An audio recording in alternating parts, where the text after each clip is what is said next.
NBA legend and my favorite golfer, Charles Barkley, says rich athletes should get special treatment when it comes to a vaccine. Take a look.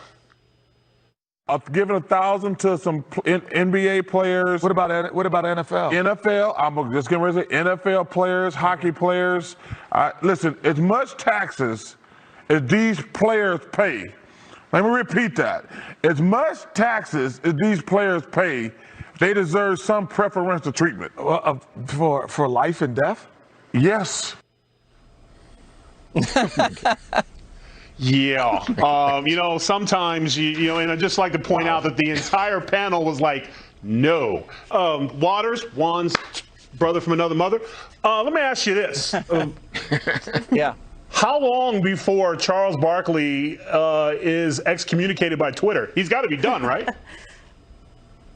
No, Chuck's Teflon. He can say whatever he wants. I liked how Kenny tried to save him. Kind of reminded me of Dana on this show. Yeah. When I say stuff like Charles. I mean, I feel like I say stuff like that all the time. I love perks. I think very similarly to the way Charles thinks. Should I back up Charles? Should I agree with Charles? No.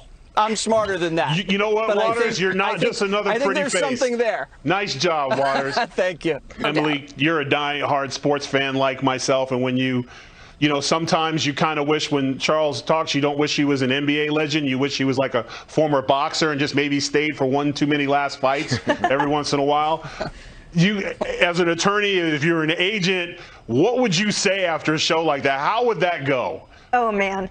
I mean, I think that there's an entertainment factor here where he doesn't need necessarily an attorney to say, okay, this is how you damage control. I think everyone is used to him sort of being his own person, being a compelling, entertaining personality. And to Jesse's point, everyone loves him. But I think almost like you, Jesse, where you get away with saying some outlandish stuff on this show, too, that everyone's like, it's just Jesse. And I think in a way, maybe that comment was so outlandish on his part that we all know he can't be serious. That, of course, taxes do count for something, but not for health and not for vaccines. And in my opinion, we are already enough in a Hunger Games society that we don't need this sort of fantastical, crazy reward like that, right? That's not what our society is based on. And I think that's pretty obvious to everyone else, too. Yeah, I agree. Change it up, Charles. Change it up, Chuck.